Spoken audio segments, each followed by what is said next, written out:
Hey, everybody, and welcome to Gay2k, the podcast. I'm Sarah, and I am joined by John Paul today. What's up, everyone? So this is a two talk. This is like the after the podcast. So like those moments we listen to podcasts and they're like, oh, what we talked about, y'all are gonna love. So we just wrapped up I'm gay. probably the most controversial episode I'm gay. right Easily. here. Oh, Yeah. So I'm gay. I'm gay. I'm gay. Yeah, we've just missed a whole bunch of good banter. no, Um, yeah, absolutely. And I think with that good banter, though, sometimes you got to keep something sacred, right? And I for think sure. definitely like that's where I'm like, okay, what am I putting out there versus what am I keeping to myself? So for those of you who have missed that conversation, it's a Patreon exclusive. So We'll absolutely. have to recreate it. Um, I'm an actor. We're actors. Remember, we can recreate. do you watch the Kelly Clarkson show at all? I don't. I don't watch any. Okay, so I know her just from the internet. Hmm. I know her as like her memes, like. But yeah, no, like I don't. I remember she's still for me a moment like this. That's it. That's when I left her from Justin to Kelly. Goodbye, JP. That's when I ducked out of Kelly Clarkson. But yeah, I think the internet and virality of it all changes everything for anything, but especially talk show hosts, daytime or late night, because you have to be so clickable. That's like the whole thing. Kelly Clarkson has some really good virality moments. I mean, she sings, right? So those clips, Absolutely. that's what most people know her talk show to be. Like, sure, she has guests, but have you seen karaoke? Oh yeah. Well, and I think okay, absolutely, because I think with like uh, talk show hosts, it's who is someone that everyone will just like tune into to watch, and I Hmm. think Kelly Clarkson proved that as the winner of season 1 of American Idol, and why not give her a daytime show where it's like I can watch Kelly Clarkson every day and she's gonna talk to her friends. So for me, like I know that about her, and I don't need another thing to watch. I'm sorry, and that's where it is. It's like competing for attention. I get it now. I'm like, you can't have my attention, Kelly Clarkson, Yeah, today. I definitely don't make time to watch any talk show. I do like the J Hud show, and they caught my attention once again through their viral hallway bits. The Yeah. Soul Train, was that what that be, or like yeah, Yes. uh, no, I just so what I know about, again, back to American Idol, this is their through line. Jennifer Yeah. Hudson also, she proved Yes. it. She proved that she has talent, and she people will tune in to watch her. Unfortunately, again, not me. I don't have the time. But the Soul Train things, I know that, and I just, and especially when the Simon Cowell again, American Idol. Oh, this is the episode about American Idol now. Well, Uh, we're just talking about America's sweethearts. We'll get there. America is, yeah, it's all coming back. America. Yeah. But yeah, no, like I just know like there was a Jane Lynch. Is that her name? Again, Yes. we Hmm. might get the names wrong, everyone, and you know what? That's okay because it's for you to decide. Uh, but like, she's just Sue Sylvester. Okay, yeah, Sue Sylvester. Again, now we're in Glee. Sue Sylvester. Uh, she just like that's who she is now to me. So Hmm. okay, yeah. And then the other one that kind of competes in that same category that I personally find oddly discomforting or uncomfortable is Drew Barrymore's show. Um, I'm not a person who likes touch a whole lot. So the concept of a host of a talk show touching their guests the entire interview in some form is very off-putting. And I get it's like it seems genuine to her nature. That's Drew Barrymore. It doesn't seem like an act when she's doing it. Um, but it's uncomfortable to watch as a person who doesn't Absolutely. like Okay, touch. so again, I don't have time to watch Drew Barrymore's show, but what I do know is exactly that, where the memes where it's like they're like, she's like in their face, Hmm. and okay, so this is where Drew Barrymore differs from them, and why Drew Barrymore is the winner of this challenge because uh, Drew Barrymore is a saint. Okay, so there's some people who are just Saint magical. Barrymore. I love that. Thank you. This is a song predicted this, and so no, I think she is pure of heart, pure soul. She was a child and thinks she was in Hollywood. And when you think about ET and what that means, and like the magic of, say, being an artist and how you get to these places and the rooms you find yourself in, Drew Barrymore is that girl. And what does she do now? She gets to be America's actual friend. She's using her power for good. And guess what? We need touch. And so she's like, bring it in, get closer, everybody. We gotta get closer. Drew Barrymore has something to tell us. So we gotta get closer to Drew Barrymore. And so that's exactly why, like, I think she's the winner. You know. I think she is a winner because of, well, you said it, like what she's overcome to get to where she is in her stable career, and she's certainly not without controversy. And speaking of controversy, before there were any of these talk show hosts, there was Oprah. This is about Oprah. Just kidding. We're talking about Ellen this episode. Yes, yes. I mean, But I wow, do. that was. Oprah was really the first, like, Well, I think it all goes back to household American. name. I mean, but it all goes back to American Idol, though, if you think about it. And I think with just the concept of American Idol, as in, who is this person that can really Mm-hmm. sell America? And what does it mean to sell America? Is to get the most of it. So if we want the most of America, who is that American Idol?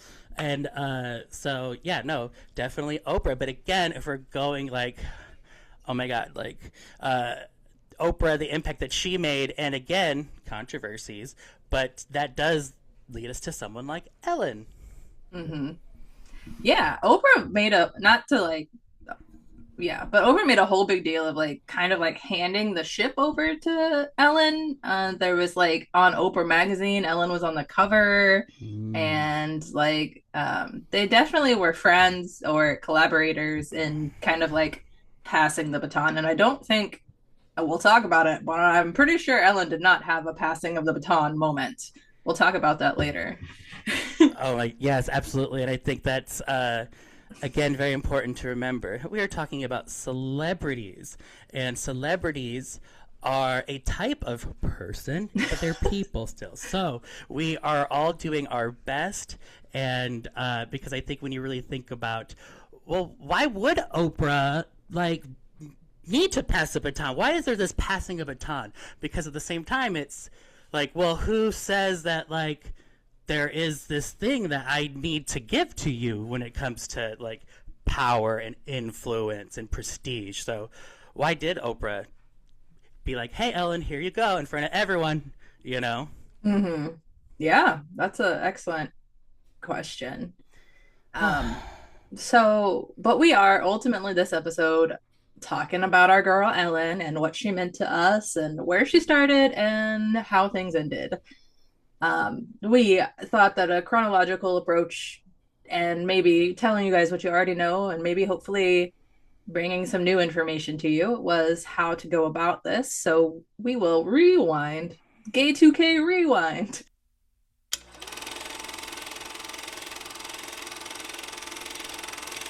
I was up late last night studying my girl, Ellen DeGeneres, and the impact that she not only had on me as just a person, but when it comes to this idea of, gay or LGBTQ or queer or this identity of a subgroup that I'm a part of, but my relationship to being a part of that is complex, right?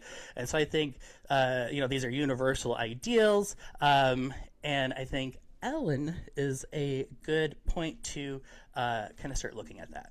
Yeah. There are a lot of important moments in Ellen's career to talk about, and I do want to talk about the history. I do also want to give a little bit of a personal anecdote to me and John Paul. I remember, and I don't know if you remember this at all, JP, but like we were newly out. We had the library in downtown Omaha, and we went and we literally looked for like any like we would like search the card catalog for the word gay and see what happened. And I remember checking out a book that was called like Making Gay History or something about Yes. that, and Ellen was like on the cover. um And, it Yes. was boring and it wasn't what we were looking for. We were wanting something more spicy, but it did have some information. That's really where I learned about like who Harvey Milk was for the first time. And that's really other than reading about the little passage about Ellen, where I was like, I already know all of this. Do you think about her Time magazine cover? Yep, I'm gay. Yep. She was telling the world, I'm gay. Like, and so when that was 1997. Okay, so yeah, Yeah. 1997, Ellen, big Time magazine cover. Yep, I'm gay. And that then made it so then that was already what we knew. Like this, she created gay. Like this was a thing, and Ellen was the face of it, right? And so yeah, no, that yeah, because I remember just like that, just the base knowledge, foundational, like, yeah, there was a messianic quality that she had already ascended to prior before like my consciousness of like what it means to be this. Yeah, and honestly, I don't have any memories of who Ellen was. Like concretely, I think I knew of Ellen before she came out, but like not any like concrete. All of my like, core memories of Ellen are since she came out and what it meant when she came out, right? During the Mm-hmm. coming out, not like before she came out.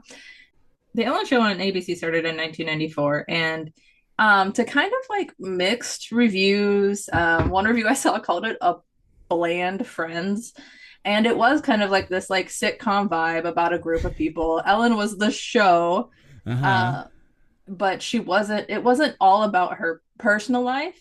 By third season, the ratings had already started to slip, and so I don't want to say that the coming out episode was a little bit of a gimmick to boost ratings, but it was, and it worked for that one episode. Um, Absolutely. And okay, so I remember this. I remember being a fan of Ellen just like before her coming out. Like it was on ABC. It was primetime television, and I think it's also very important. So this is in the 90s, right? So in 2026 we understand that like, oh, there's multiple ways of networking, there's multiple ways for me to communicate with each other, right? We mhm. didn't have that in 1997.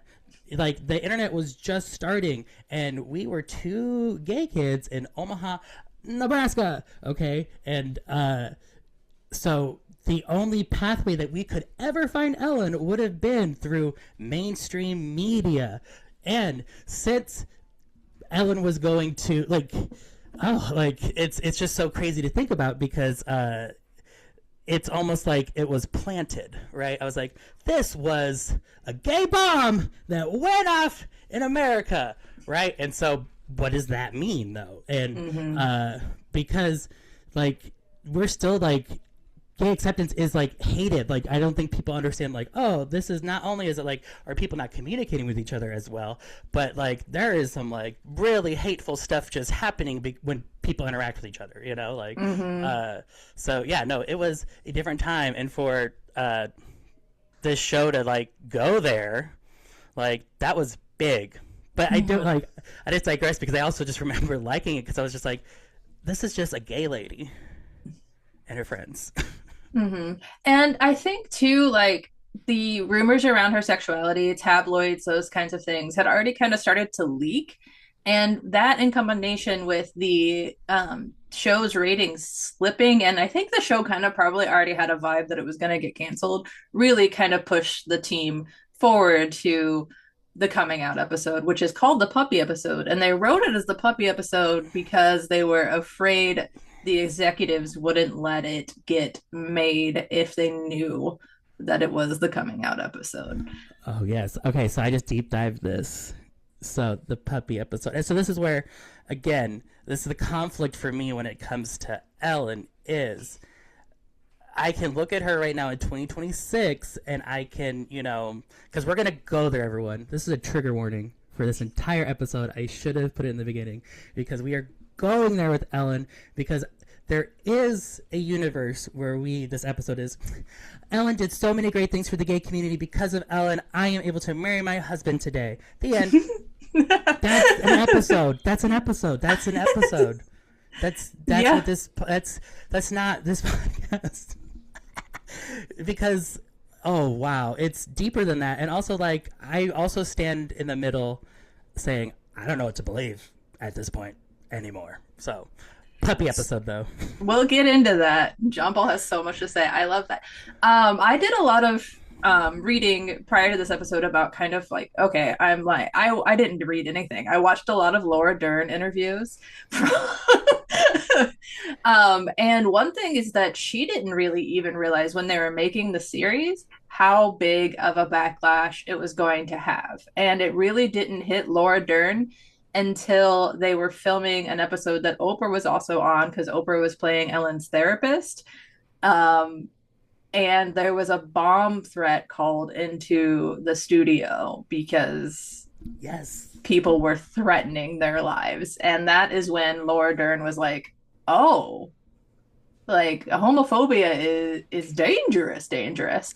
And it really Yes. like changed her like she's a really awesome ally, and she was obviously an ally before the Ellen episode, but Oh she yeah. is so like it radicalized her even more to be an advocate for our community. So Okay. Laura Dern. I'm going to put her next to Drew Barrymore in this conversation as people that are being mentioned, but like just let them hang out over there. Those are girlies, okay? Like they're protected. because they're protected. And no, I definitely like. I want to go back to the puppy episode even because like it was like because you also for me it's also like well again like this was scary, right? There was negative consequences, and Ellen was the one who did stand up to that by like because the network they named it the puppy episode because the network came to the show and they said, "Hey, ratings are slipping. You got to do something to save this show. Why didn't she get a puppy? Can she get a puppy at least? Why didn't she get a puppy?" And so they were like pushing her to get a puppy, and so they were like, well, then let's just have. Ellen was like, I'm just gonna come out then, and so they titled the script the puppy episode to get it past the producers. So then, like and so for me, that is brilliant. That is, working around these systems because, like, if Ellen didn't, code name her project to broadcast to the world that she is gay and that guess what? There's something called gay. There's a way to live. There's something called gay. And I think it's one of those moments that did change because like that then opened this to a larger community. And I think America is so diverse. Everyone, it's so diverse. This is a country where you can make your own religion. Okay? I don't think people realize that and what that means, And so, but for Ellen to stand in front of everyone who like don't believe in this, who think this is evil, and say that on TV, that's going to change minds. Right. If changing one mind changes someone's life, like I don't think people like as a gay person, like oh my god, like I just needed one person to like me, Yeah, she was the first. It was the first I'm gay on national television. And that really was a game changer for everything. It is literally like you can put a marker on certain Gay2k timeline events. The L word Yes. is one of them. But before Ellen the comes L off a word, Ellen is crucial, right? Like you don't get to Queer as Folk and the L word on Showtime dominating that network unless you have Ellen first. Like it, oh my god, we're in the AE timeline, we're in the after Ellen timeline. That's literally that's the name of the yes. podcast now because there was a website also after Yeah, Ellen.com. after Ellen.com was a online zine, and I love that it was called that because it was a magazine that was online. Yeah, no, and it's but like it, that it grew again. beyond that concept, but yeah, it's Well, after Ellen and after Elton were sister uh, sites, and I after did not Ellen was give. better by Yeah, sure. after Ellen was better. Like, no shade to Elton. I'm not throwing random shots at Elton John, everybody. But after Ellen, that did make sense to me, just as like a young queer kid, as in like, okay, yeah, no, I definitely see. She did that. She did that for us, and what came after that. And so I think right now, if we're in that timeline, Ellen's up here. She's ascendant, and that's I think contextually, let's look at her that way because like how does At this someone moment, at and that like yeah, 1997 right mm-hmm. because then after that you're right like it did like people's careers suffered like She was dating Anne Heche at the time, and part of this was that Anne Heche wanted to come out. She wanted to go to like the Golden Globes or an award show with Ellen, but Ellen wouldn't do it. The producers, like, it was big. Like, there was a lot of influence for her not to do this. But Ellen, okay.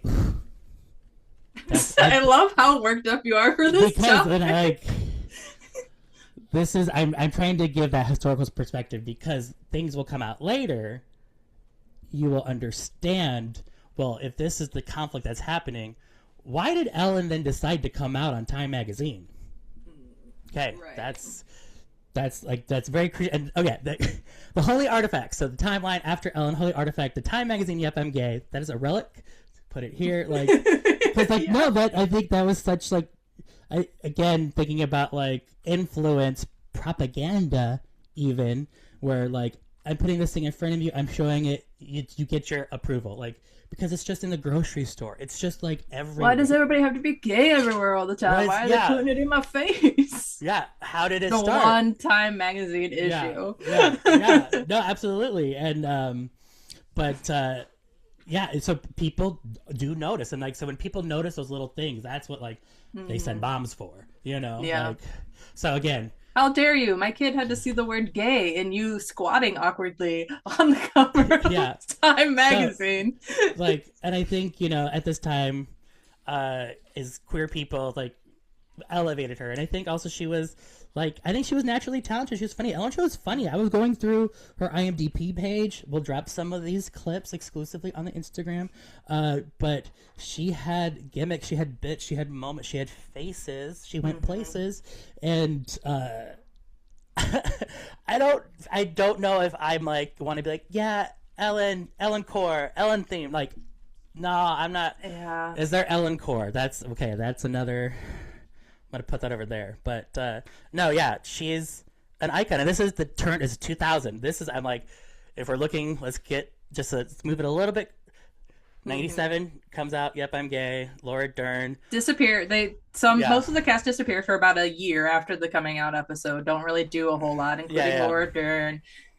They just kind of are silent for a while, and then. Like, what led to her big comeback? Like, do you know, like, what? Just people waking up and being more okay with gay stuff in general. Here's just my theory. Thinking about entertainment and thinking about culture and queer culture. I think Ellen came out as gay, so she was like legend status, iconic, and she's also talented. She's funny. Like, she's not like. Dude, her physical stuff. We were just watching John Paul and I had to prep for this, watch the Here and Now special, and at first I was like, this seems so boomer. And to be fair, she is a boomer, and it was 2000, so of course it seems boomer. That was like peak comedy for that era. But what really caught me off guard, what really surprised me, is just her face and the way she held her body during some of the physical comedy bits, where like there's a bit about popcorn, there's a bit about toilet paper, like the way she could captivate the audience with just like a stare and a gesture of her hand was. Yeah, no, like, and and a little bit of our lore I'll share is we've friends in high school and we just recently reconnected, and one of the things that we've been doing is going to open mic nights, right? And just like, oh, let's try stand-up comedy, right? And just from just like doing that perspective, I just feel that like, oh, if you are a funny person and have friends who support you and believe in you, you can like come back from anything. And I think Ellen, yeah, she faced some backlash, but she grinded. She went out there, she went to the club, she was telling jokes, she was funny, and people supported her. I think people like came to Ellen when she needed them the most, and they lifted her up. And like really, like you look at her comedy special in 2000, like that was in high school I remember watching that. Like we would me and my boyfriend at the time, that was like what we did, was we'd like, okay, we can watch Ellen 1 or Ellen 2, right? and I just rewatched for Christmas the SNL Christmas episodes. Ellen's the host of the Christmas episode of SNL after 9/11 in 2001. America needed Ellen the most. She's talented and we love Ellen. That's our girl. Like, we want Ellen to succeed. Mm-hmm. I think too, we didn't really talk about the Anne Heche stuff much, but I do think there is a level of sympathy for public breakups when people are done wrong, and it seemed like um, it was really easy to paint Anne Heche as the villain in Ellen's breakup with her. Um, from the queer perspective, especially with all the biphobia going. Anne Heche is dead. She died in 2022. Like, that's, I think, what's crazy to think is, you know, she was at the top of her game. Like, she was like, she was in movies. Again, at this time, being in a movie, like, means you have major money. Like, again, the puppy episode of Ellen had 42 million viewers. Mm-hmm. People were like, more television, than, yeah, that's like Super Bowl level for that time. Yeah, and so, like, I don't, like, again, living in 2026, I don't think people understand large numbers sometimes, where I'm just like, just because it's on a big TV doesn't mean that people are seeing it, okay? But people saw this. 42 million people saw this, right? Anne Heche, and so that's why it was, Anne Heche was like, I don't care, I love Ellen, and she was the one going after the pressing the studios to Anne Heche was fighting the fight for everyone, and Ellen only cared about the money. And so I'll get to this, but when you're coming, this is kind of as it stands today. Like, I'm giving you, like, this is what, like, the narrative is now. And so, yeah, but, like, I think that's interesting, because the narrative when it happened was very much that, like, you know. The narrative, go back to the narrative. It's like, it's crafted, right? That's what the media wanted us to feel, was that, or at least the gay media wanted us to feel, that our girl Ellen had been done wrong by this woman, and how dare. Well, because she was a bisexual, like, and at this time, you know, and I identify as a queer person, because for me, queer is the most utilitarian label to describe myself and my relation to others, how I care about others, how I love others, right? And so, yes, and so there was tribalism back then, where it's like, I'm a gay man, you're a lesbian, and then there are these scary bisexuals, and the bisexuals, guess what? They want both of you. They don't care. They don't care what you think. And so that's what biphobia is. It's just like, oh, like, and Anne Heche was one of those, you know? And so, like, just really thinking about, like, the power of, you know, what it means to, like, hold an identity group, right? So, yes. So, again, this connects to Portia de Rossi. So I don't know if, because there is. Yeah, pull back on the, like, Portia. Put a pin in the Portia for now. That's where I was like, okay, that's where, like, because then it's another Anne Heche anecdote, but okay, hold a pin in it. Okay, so this is, but yeah, at 2000, around this time, Ellen had already left Anne Heche. So Anne Heche is definitely, that's part one. Now this is like the 2000s era, right? We're talking we're comedy specials. We're in high school. Yeah, we're talking about the period after the Ellen episode, or after the puppy episode, after the Ellen show is canceled, how she's building back, and what led to the talk show. Okay, do you know? I know what it is. I know the next point in her career. Go ahead. A little fish named Dory. Ah, really? Dory was the switch that. Finding Nemo is like one of the biggest movies of all time. Ellen is the voice of Dory, the blue fish who, like, is so forgetful, right? And so this is like, that catapults her even further. She was the first gay fish. She was the gay fish. She was the first gay fish. Ellen was the original. Yeah, first openly gay voice actor in Disney, I'm sure. Absolutely. Well, yeah, no, and I think, you know, and not quite for sure. I don't know the hurdle, say, that there might have been to get in a Pixar film at this time. To say that, like, oh, like, Ellen really fought to be Dory. I don't know. But she landed that gig. And that's, okay, this is the thing. Ellen is talented. Ellen is funny. Like I got it. Yes. As one of my, unfortunately, one of my patron saints of this, that I didn't choose her, right? But I have to, recognize that, like, yeah, like she, like, again, at this time, people supported her. People, she probably had a friend that was like, "I got you the gig at Pixar.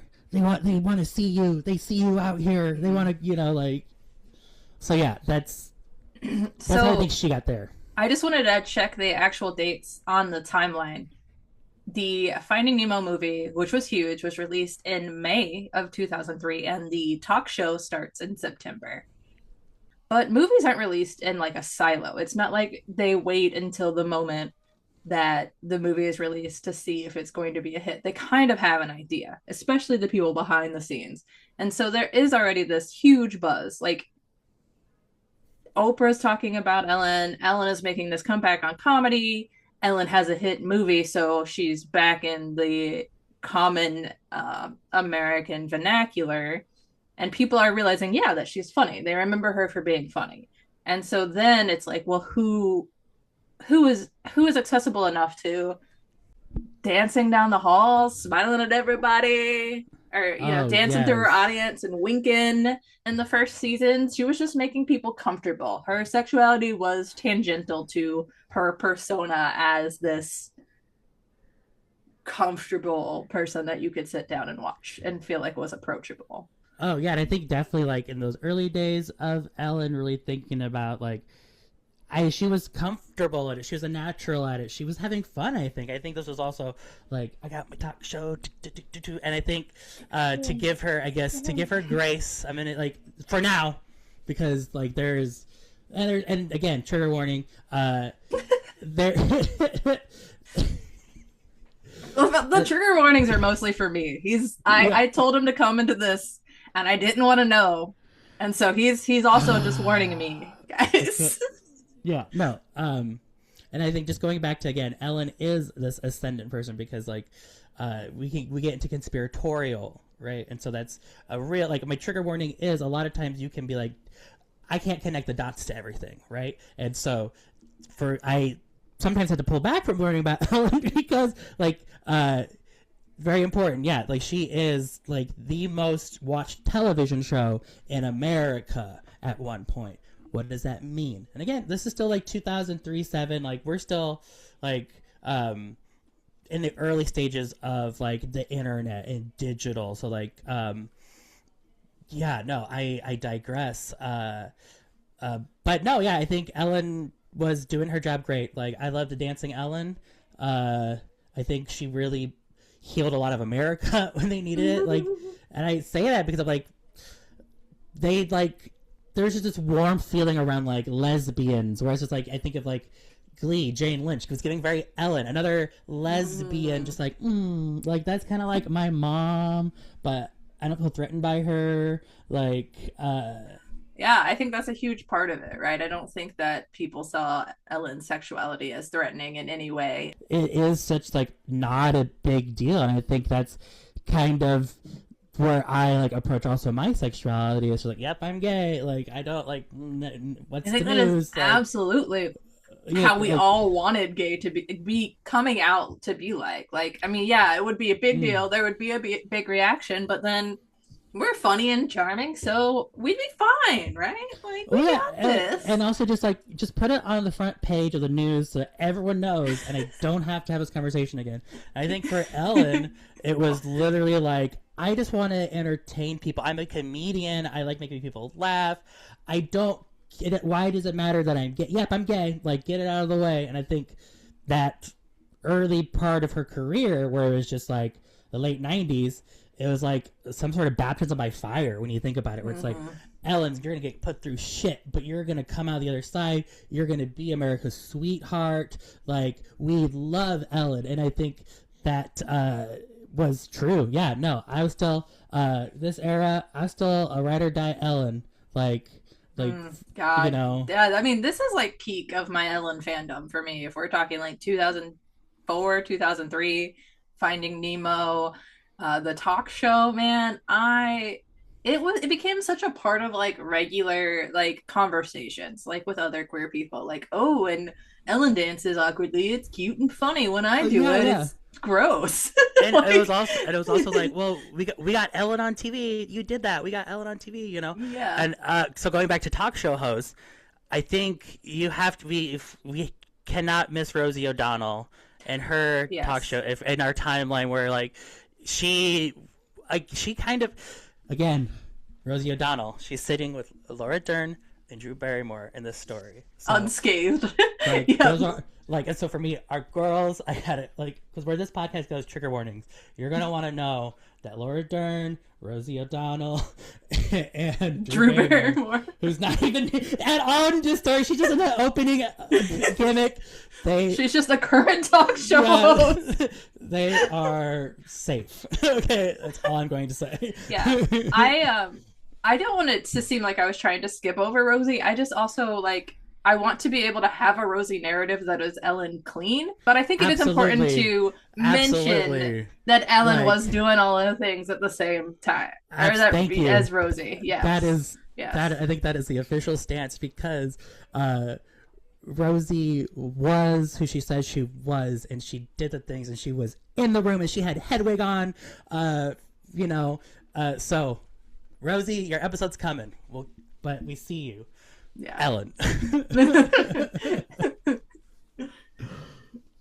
Okay. Okay, yeah. So now So the talk let's go show's back to. going well. Well, yeah, It's I think even just kind of like thinking about like yeah, my like again. So me and my boyfriend at the time was our Ellen 1, Ellen 2. Like I think then she was on TV. She was on like so yeah.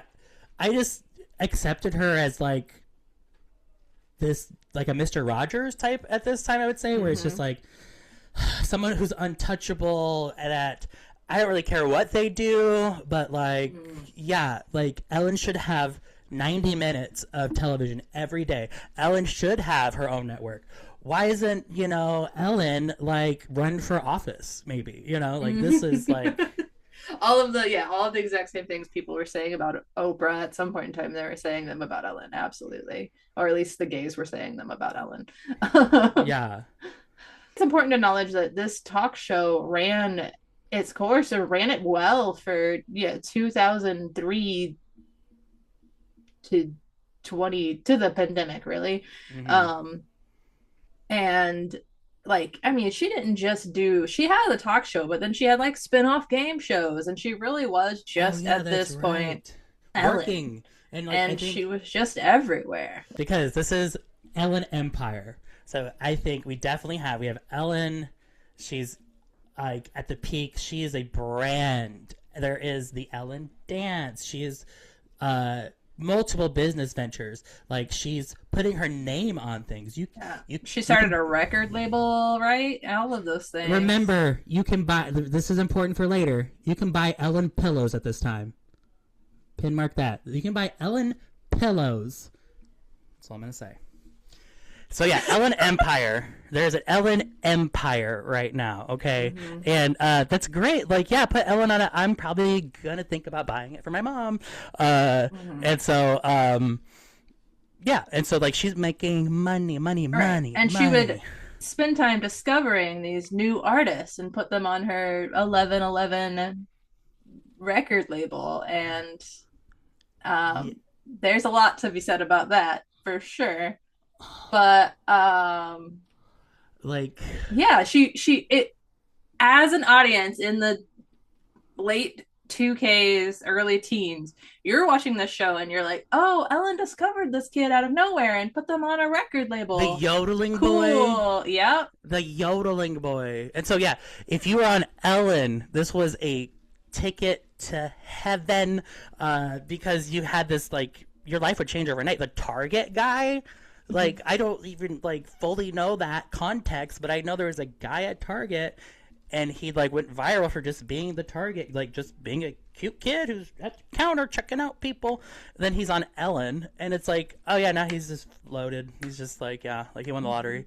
Like people were like Ellen was, and I think it's very important to think about, this is how Ellen is portraying herself as a celebrity. So celebrities are, again, They're just like us. They're humans. Okay, but the power of media and magic, and I say that in the sense of like art and culture and like stage lights and promotion and marketing. Those all work together to create this idea of who this person is, right? Mm-hmm. And so Ellen crafted that. It's everywhere, everywhere we go.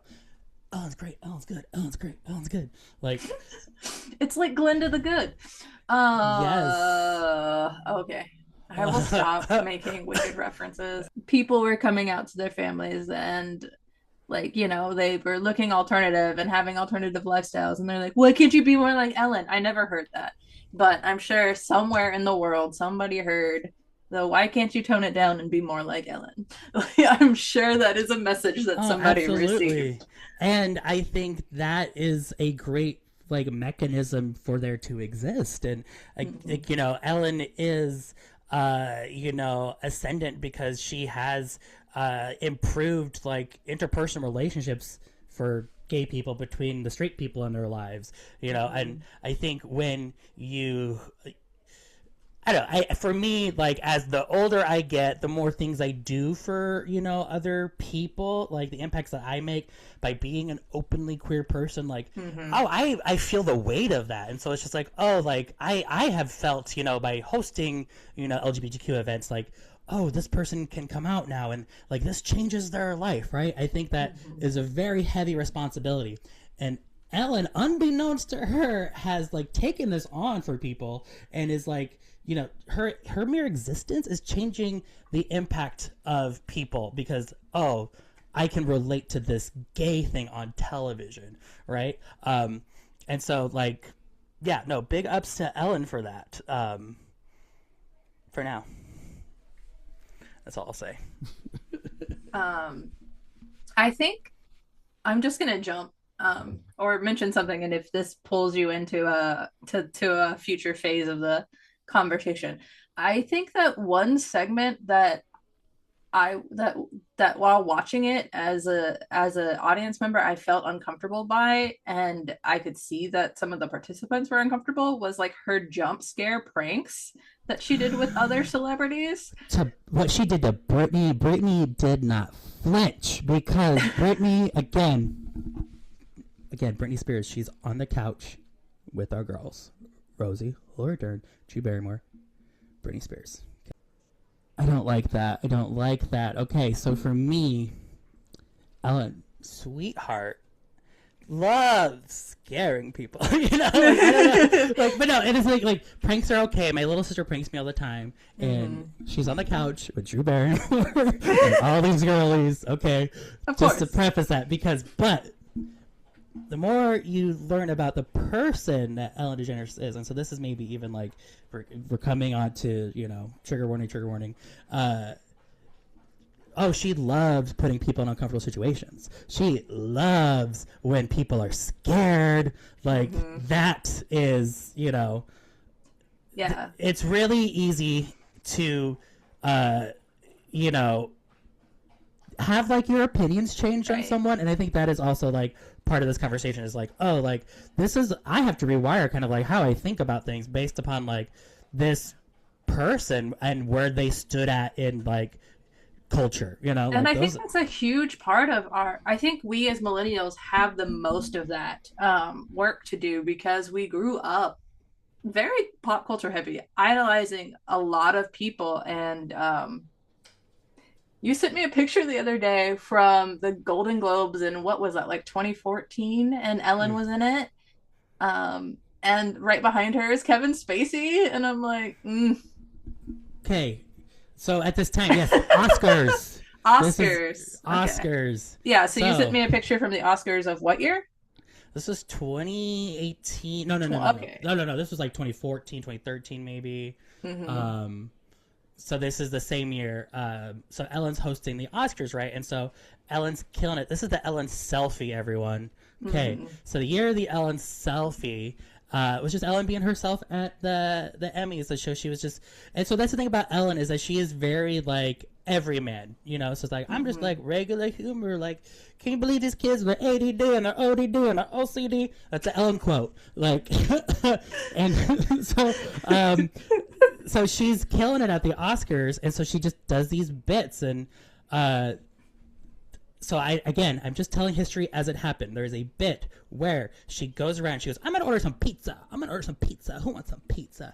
And she's having people pitch in to give pizza, right? And so they're giving money to Ellen, and then she orders pizza for the audience. Okay, this is a cute, heartwarming gig because, oh man, I can't believe Ellen called the pizza guy. The pizza guy came to the Oscars. I was like, oh my god, I'm at the Oscars with Ellen. Can you believe that? Putting someone in an awkward situation. Ellen loves this, remember? Mm-hmm. So, again, this is a gimmick. This is a bit, right? And so, what I think is kind of also important to remember is Ellen is an artist, right? And so there's the creatives. And as creatives, we take liberties and we like do things because they're funny, but also we plan them out. There's metaphor, there's allegory, Mm-hmm. things connect, right? It's not just, I'm just doing my thing because I'm just Ellen. No, creatives, like, there's intentionality, and I think Ellen has stripped herself of intentionality. Ellen has no intentions at all. Ellen is just Ellen. When Ellen is actually an empire. She owns a global corporation called Ellen, and she's making so much money. That's Ellen. Right. Hold on, my And dog part of wants the to go bit too again. was she was like calling some celebrities cheap for not pitching in, Right. right? And it's like, oh, you can't give me anything. You don't have any money on you. And it's like they're at the Oscars. Why would they have the whole bit was, Yeah. oh, look at Well, me, I'm doing this. Why don't you pitch in too? yeah. No, absolutely. And And then she tries to take the selfie, the biggest, the because selfies were kind of a new concept at that time, right? Like yes, like, and well, because so she, and again, so boomer humor. mm-hmm. Ellen, we discover, is the queen of the boomer humor. Uh, like, can you please? Because their selfies are just like, what is this, duck face? Like, I'm a duck. Like, Ellen quote. And so this was very like, but it's like corporate sponsorship for like iPhone, probably. I don't know. I'm not on the record. So again, We didn't but it's look a up stuff, phone. yeah. There is a phone, and there must have been some sort of business deal to get that phone in Ellen's hand to take the selfie. It's not, like, this is where it's like, well, you just believe in conspiracy theories. You think everybody's like just like planning things. No, I believe that people are creatives and they like to troll other people. Like, that's what I think. you know, Yeah, that's so the she Ellen story. keeps pulling people into this selfie, and I'm gonna pull it up because I want to name all the names in the selfie. I will also put it on the internet so that you guys can see it. But And yeah, I'll let you know if any of them are on the couch with our girlies, because I don't know if any of these people are. If you haven't, you can check out the Ellen Show IMDb page. I think, okay, I'm gonna like pause and think about just like queer culture. Like, Ellen, again, is, I believe, talented, is an artist, is has taste, and when you look at just these clips from the show, like, she was just this, for me, my queerness was that, like, I was not offensive. Like, I was not like a typical boy. I didn't like to be like rough. I liked to read. I liked to draw. I felt awkward in my body. Like, Ellen was that. And so I mm-hmm. looked up to her. And so when like the rumors that she was gay were coming, I was like, of course, yeah, no, that's great. Like, that's me too. Yeah, okay, Ellen, like, I see you, like, and Mm-hmm. I think that was part of her charm, and just you know, so I think that that person is there still. I don't know who that young black person on the edge there is. Okay, so if I mean, memory stands correct, that is Lupita Nyong'o's brother, I believe. Ah, okay. Okay, Come so on, camera, Lupita. focus. Okay, Okay. wow, wow. Okay, so Lupita Nyong'o, by association, Ah, she's on the couch with the girlies, as far as I know. But so Lupita Nyong'o and her brother, they're on the couch with the girlies. next to Lupita Uh, is Angelina and Brad. yes, who's behind Brad? That's Lupita. Lupita's Lupita. sticking. Okay, Yep. okay. So yeah, Angelina, Brad, I do not know. They are not in the room with us currently. I don't know where they're at, but they're not in the couch with the girlies. They're I'll say not. that. Yeah, yeah. I think that's fair to say. I think there are some issues, but perhaps not. They're also not in the same. The issues are not the same. I will say Yeah, that. yeah. And then next to Uh, Brad is Kevin Spacey. Kevin Spacey, He's in the dumpster. yeah, no, yeah. I was like, if this episode decides where Ellen goes, it's either she's with Kevin Spacey. She's not on the couch. She's not allowed anywhere near the couch. No, Unfortunately, she's no. not nowhere near the couch. No, no. But I do believe that she could maybe right her wrongs. And then Julia Roberts and Channing Tatum. Julia Roberts, Channing Tatum. Again, I'm gonna say they weren't in the room at the time. So Mm-hmm. they're not on the couch with the girlies. But and they're not coming up. But also, again, these are very powerful people. Like I don't know, but so from what my research, they good. Jared Leto, who is not on the couch. Jared Leto, he yes, not on the couch. Not sure where he's at. He is, again, these celebrities are enigmas. They are like complicated people, and when you have access to power and prestige, like, yeah, I don't know, like Jared Leto, no, he's somewhere else. Yeah, I'm not vouching for any of these people. I'm saying they're not around. Yeah, J Law and Meryl. They're on the couch. Okay, They're on the couch. I know.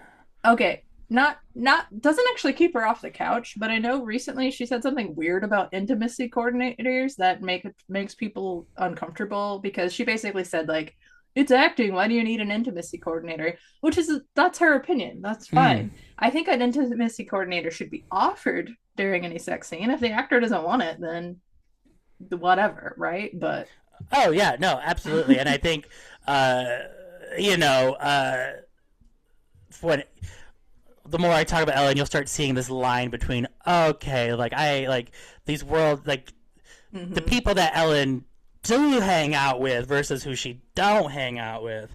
You'll see these lines. okay. And then we have Bradley Cooper in front of Ellen. Bradley Cooper again. He's not with Kevin Spacey. Don't worry. He's not up for elimination. He's wherever J Law. He's wherever J Law is. They sometimes say things that are questionable, but they're probably mostly good intentioned people. That's my assumption. And again, like I think there's a difference between saying and doing, and there are people who do things, and I think that is where people like Kevin Spacey. I'm just like, oh my God, lock the doors. Yes, do not let Kevin Spacey in your house. Yeah. Wow. So, okay. So 2018. So again, personal anecdote time for this. So this is Ellen. Hold on. Ellen, peak Ellen, right? So Ellen, top talk show, top of the world. Ellen's got her game shows right now. And Trump was elected 2016. I think that's just important, just kind of just think about where we're at currently. And so for me personally, this was a time where I felt that my queer rights were under attack, and I felt this sliding threat of fascism, and that changed what I was doing in my life, where I was a public school teacher. But for me, it was important to have queer community. It was important to be like, hey, actually, like, it's going to be dark clouds coming up. So what if we made sure to always go meet up every Thursday night at the Sydney, right, for queer night. And so it was this like little party that we came up with, just like keep in touch through like all this like terrible things that were going on. And part of that for me was then really kind of looking at queer history and looking at, okay, well, who are icons? Who are people that we could look up to as like, yeah, no, like it's bad. And how do I, as an artist, my intentionality, what I put out in the world, what is it that I want that to be? And so one of those projects we started was called the Queer Night Icon Series. And so it was me, my friend Katie and Marissa, who we started Queer Night together.